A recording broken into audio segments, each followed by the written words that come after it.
ආත්හලනද වෙන අභියෝග මියසි රස අතරේ විජය බණ්ඩාර වැලිතුඩුව සමගින් ටයින් බණ්ඩාර වැලිතුඩුව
මේක අපූර්ව හමුවීමක්.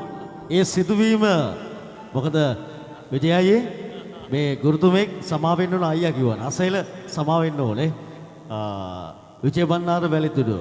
ඒ දවස්වල අපි පෙම් හසුන් වල ලියද්දී දැන් ඉතින් අපිට SMS පරිවිත ගහන්න විදියක් නැහැ. මොකද දැන් කසාද බැලලා දරුවෝ 4 දෙනෙක් ඉන්නවා.